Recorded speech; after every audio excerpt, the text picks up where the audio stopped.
वरदान दो मां शारदे, वरदान दो सद्बुद्धि संयम ज्ञान दो, मत तनिक भी अभिमान दो मां शारदे, वरदान दो। और ये वरदान क्यों मांग रहा है? अब स्वार्थ के संबंध हैं और मित्रता है आसुरी, बेताल बेसुर बेसमझ थामे खड़े हैं बांसुरी, थामे खड़े हैं बांसुरी, वीणा की सुरलय तान दो, हर पतित को उत्थान दो मां शारदे, वरदान दो। मां सरस्वती को पुनः प्रणाम करते हुए इस खूबसूरत शाम का आगाज़ हम कर रहे हैं। और मैं आप लोगों के इंतज़ार को बहुत ज़्यादा बढ़ा नहीं रहा हूँ। यहाँ आप ही के चंडीगढ़ यूनिवर्सिटी के एक छात्र जिन्होंने पूरे भारतवर्ष में अपनी कीर्ति पताका लहराई है। मैंने कहा था कि सबसे पहले हमारे यहाँ आंगन की तुलसी की पूजा होती है। मैं अपूर्व को इन पंक्तियों के साथ बुला रहा हूँ तो मुझे पता है कि वो वीर रस में पढ़ते हैं। उनके लिए पंक्तियाँ दे रहा हूँ और देखता हूँ कि आपका टेम्परेचर कितना है, कि कितने ही राज बदले, कितने ही ताज बदले, कितने ही राज बदले, कितने ही ताज बदले, कितने हुए हवन तब दिन अपने आज बदले, कितने ही राज बदले, कितने ही ताज बदले, कितने हुए हवन तब दिन अपने आज बदले, आजादी हमने पाई है जानो तन के बदले, जन्नत भी हम न लेंगे अपने वतन के बदले, जन्नत भी हम न लेंगे अपने वतन के बदले, कुछ द्रोहियों के कारण, कुछ द्रोहियों के कारण टूटे न भाईचारा, क्योंकि डॉक्टर इकबाल कह के गए हैं कि सारे जहां से अच्छा हिंदुस्तान हमारा। आइए अपूर्व, स्वागत है जोरदार तालियों के साथ आपका। आइए। मां सरस्वती को नमन करता हूं। अमर कवि चंद वरदाई, राष्ट्र कवि रामधारी सिंह दिनकर और दुष्यंत कुमार की परंपरा की ओर से भगत सिंह, लाला लाजपत राय और उधम सिंह के पंजाब को सलाम पेश करता हूं, स्वीकार करता हूं।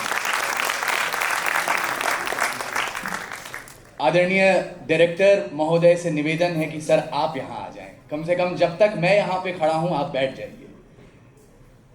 और जहां इतने महनीय नाम आपके सामने हैं वहां ये तो नहीं कहता कि मैं कोई कवि हूं, कोई शायर हूं, कोई साहित्यकार हूं, लेकिन जैसा सर ने टेम्परेचर की बात की, 5 मिनट दीजिएगा मुझे और अगले 5 मिनट के बाद हजरात अगर आप अपने मोबाइल फोन्स अपने साथ लाए हों, इस जगह का तापमान देखिएगा 10 डिग्री उठ नहीं गया तो यहां बैठने के बाद मुझे बताया जाए। मैं 2 पंक्तियों से अपनी बात शुरू करता हूं कि तारीख गवाही देगी, और जिस विधा की यहां बात होगी, हमने ये शम्मा रोशन की है, यहां मोहब्बत के तराने पढ़े जाएंगे।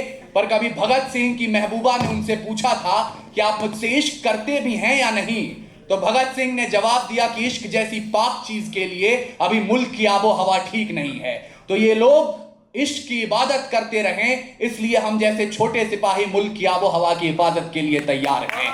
तारीख गवाही देगी आपके और हमारे पुरखों ने क्या बनाया है। मैं पंजाब की सरजमीन पर खड़ा हूं, 2 पंक्तियां, मेरा इम्तहान आपका दोनों का है कि तारीख गवाही देगी इस लाल हकीकत की, खनक खनक पे तलवारों की रणगान बनाया है। तारीख गवाही देगी इस लाल हकीकत की, खनक खनक पे तलवारों की रणगान बनाया है, और खोद कर नाखून से गुलाम धरा को हमने बलिदानों की बुनियाद पे हिंदुस्तान बनाया। खोद करना खून से गुलाम धरा को हमने बलिदानों की बुनियाद पे हिंदुस्तान बनाया है। और जैसा कि मैंने कहा, बलिदान के मायने इस प्रांत को बताने की आवश्यकता नहीं है। 900 वर्षों का इतिहास देख लीजिएगा भारत का। जब भी आक्रांता आए हैं तो उनकी शमशीरों से जो शमशीरें पहले टकराई वो पंजाब की थी। ये वीर प्रतुता वसुधा है, फौलाद के सीने देती है। खून पिलाकर देखो इसको, अमृत पीने देती है। इस चंदन रूपी मिट्टी का परिचय पूछो वीर के मस्तक से। ये लाल रंग की भेंट चढ़ी है हर बार युद्ध की दस्तक से। और स्वाभिमान के रखवाले जब जंगे आन में शैदा होते हैं तो प्रतिशोध की खातिर उधम सिंह इसकी कोख से पैदा होते हैं। प्रतिशोध की खातिर उधम सिंह इसकी कोख से पैदा होते हैं। मैं उनको शब्द चढ़ाता हूं, भूल नहीं है मेरे पास सर, मैं उनको शब्द चढ़ाता हूं। हिंद जिनकी जान था, नाम हिंदुस्तानी जिनका मजहब हिंदुस्तान था। रक्त से रंगते थे धरती को अरियों की ललकार पर। जय हिंद का नारा सदा लिखा था जेलों की दीवार पर। और बदन पे बंधी थी बेड़ियां, दिल मगर आजाद था। और रक्त के अंतिम कतरे में भी भारत जिंदाबाद था। परंतु विडंबना देखिएगा इस देश की। आज एनसीईआरटी की पुस्तकें पढ़ाती हैं कि मध्य रात्रि 2 दस्तावेजों पर दस्तखत हुए 14 अगस्त 1947 और आजादी हमारी झोली में आ गई। क्षमा करेंगे, ऐसा नहीं हुआ था। कतरा कतरा खून दिया था, दी जवानी जुनून दिया था। खड़े अंग्रेज माने नहीं तो गोलियों से भून दिया था। गोरियों के गाल नहीं थे ना आवाज मजीरों की, खनखनाहट गूंजती थी सेल्यूलर में जंजीरों की। और राजनीति से मिली नहीं है, नहीं खरीदी पैसों से, सौदा लहू के मोल हुआ था भगत सिंह जैसों से। और मां ने गोली खाई थी, बेटे लटके फंदों पर। आजादी की डोली उठी है कुर्बानी के कंधों पर। वाह वाह वाह वाह वाह, क्या बात है। आजादी की डोली उठी है कुर्बानी के कंधों पर। परंतु हमने आजादी की डोली उठाई और आज उस मोड़ पर आकर खड़े हो गए हैं जहां जवानी को यह लगता है कि हाथ में बियर की बॉटल्स लेकर आधी रात को नाइट क्लब्स में कमर हिलाने का अर्थ ही जवानी है। क्षमा करेंगे, क्या बात। लेकिन आप पंजाब की सरजमीन पर हैं। जवानी का अर्थ समझिए। खुदी राम ने खुददारी से हंसकर जिसका दान दिया। भगत सिंह ने चूमा फंदा और जिसे कुर्बान किया। आगोश में जिसके सुभाष से निकले लश्कर हिंद बनाया था। फतेह सिंह और जोरावर ने दहलीज पे जिसे ठुकराया था। संघर्षों में बुनियाद बनी जो आजादी के बोल की। सुलग रही थी गर्म नाल में शेखर के पिस्तौल की। और खिल रही थी रोम रोम में अशफाकुल्ला खान के। वही जवानी दौड़ रही है खून में हिंदुस्तान के। क्या बात है मेरे भाई, वाह वाह वाह वाह वाह वाह वाह, बहुत बढ़िया, जिंदाबाद। के बावजूद अगर आज हमारे पगड़ीधारी भाई यहां मौजूद हैं, यकीन मानिएगा अगर कुर्बानी का सबसे बड़ा उदाहरण देखना हो तो पगड़ी को शीश नवा दीजिए। इसलिए कह रहा हूं क्योंकि आज 7 समंदर पार से 2-2, 2.5 ग्राम के लोग अपने आप को रैपर्स कहते हुए कुछ एक देश विरोधी बात कहने और कहते हैं कि हम पगड़ी की रहनुमाई कर रहे हैं, तो क्षमा कीजिएगा, ऐसा नहीं है। पगड़ी का अर्थ क्या है?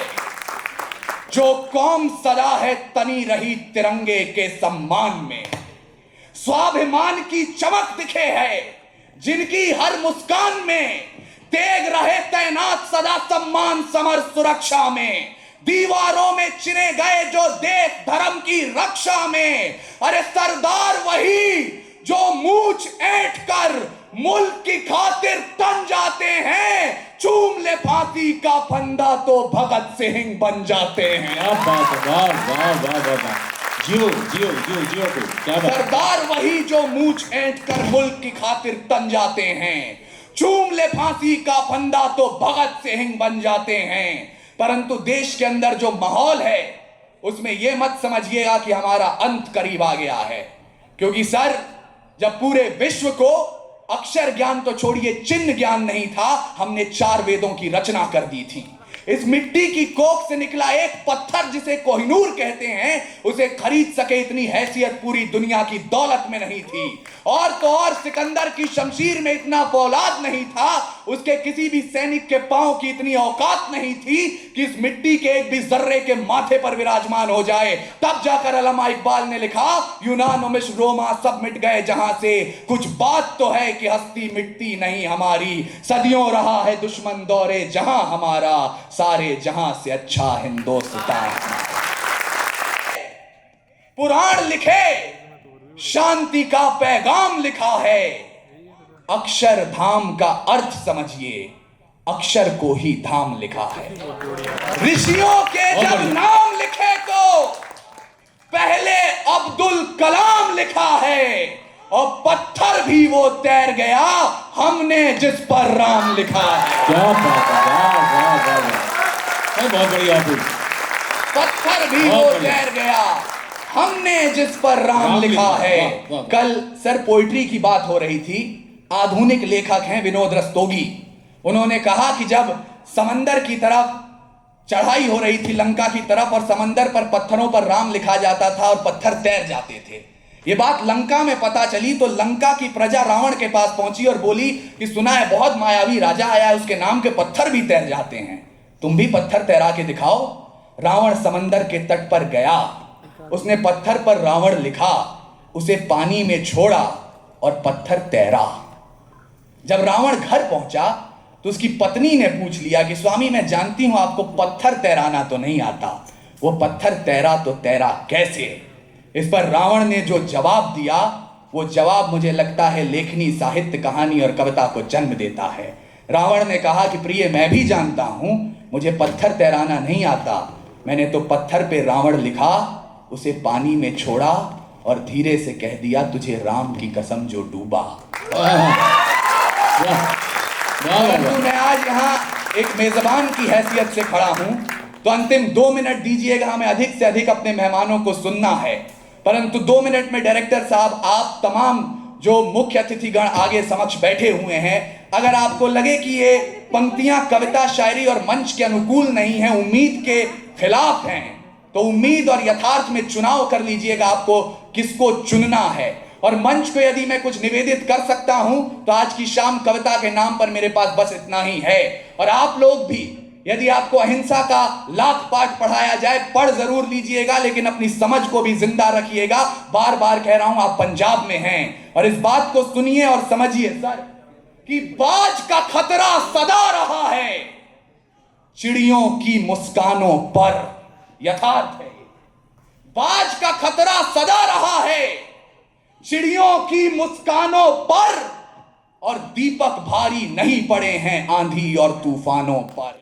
राह रोकिए तूफानों की तलवारों को खींच के, परिवर्तन का नया उजाला केवल मशाल ही लाएंगे, और चिराग जलाकर इंकलाब ना आए हैं ना आएंगे। इसलिए संकल्प लीजिए, आपके पूर्वजों ने जो देश बनाकर आपके समक्ष दिया, उस देश में रावण नहीं हम पलने देंगे साधुओं के वेश में। पहली उंगली मैंने अपनी तरफ उठाई है। रावण नहीं हम पलने देंगे साधुओं के वेश में, और अफजल नहीं पनप सकते हैं अब्दुल कलाम के देश में। फौलादी हिंदुस्तान है ये, दुर्योधन की जांग नहीं, और भगत सिंह की मिट्टी पर खालिस्तान की मांग नहीं। बहुत बढ़िया, जिंदाबाद जिंदाबाद जिंदाबाद। शुभम अंबर साहब ने कभी कहा, या बद चलन हवाओं का रुख मोड़ देंगे हम, या खुद को वाणी पुत्र कहना छोड़ देंगे हम, और सच लिखने में जिस दिन भी कांप गई कलम, कागज को फाड़ देंगे, कलम तोड़ देंगे। इसलिए अंतिम पंक्तियां दे रहा हूं, मुझे विदा कीजिएगा। एक अभियान चलाया गया, हर घर तिरंगा, और मैंने अपने बड़ों से सुना है कि कविता, शायरी और साहित्य कभी सरकारों का समर्थन नहीं करती। जिस दिन कविता सरकारों के समर्थन में उतर आती है, उस दिन या तो सरकार गिरती है या कविता मरती है। मुझे दोनों को जिंदा रखना है, इसलिए मैं उस अभियान का विरोध करता हूं, हर घर तिरंगा। और क्यों विरोध करता हूं, यह भी सुनिएगा। दशकों दशकों, सदी सदी, पर्वत पर्वत, नदी नदी, कन्याकुमारी रामेश्वरम भी, गंगा यमुना का सरगम भी, नील गगन या धरातल हो, अरुणाचल हो, विंध्याचल हो, कश्मीर असम हिमाचल हो, यदि भारत मां का आंचल हो, तो 3 रंगों से रंगा यही संदेश होना चाहिए। हर घर में तिरंगा अभियान नहीं, आदेश होना चाहिए। इस आदेश को अपने जहन में उतारिए और मुझे विदा कीजिएगा कि प्रीत की जो शीत गिरे तो गीत प्रेम के गाऊंगा, मौसम हो जो हंसने का तो बारंबार हंसाऊंगा, जुल्फ लिखूंगा कजरा रे और चाल ढाल मधमास लिखूंगा, धड़कन किसी के नाम सदा और यौवन का एहसास लिखूंगा, पर भारत मां को दर्द हुआ तो चीखूंगा, चिल्लाऊंगा, गली गली में घूम घूम कर मां की पीर सुनाऊंगा, आजाद भगत सुभाष पटेल को राख कुरैश जगाऊंगा, अशफाकुल्लाह खां की भांति काकोरी दोहराऊंगा, और शमशीर बना के कलम को अपने तिरंगे का जयगान लिखूंगा, दुश्मन की छाती पर चढ़कर जय जय हिंदुस्तान। वाह।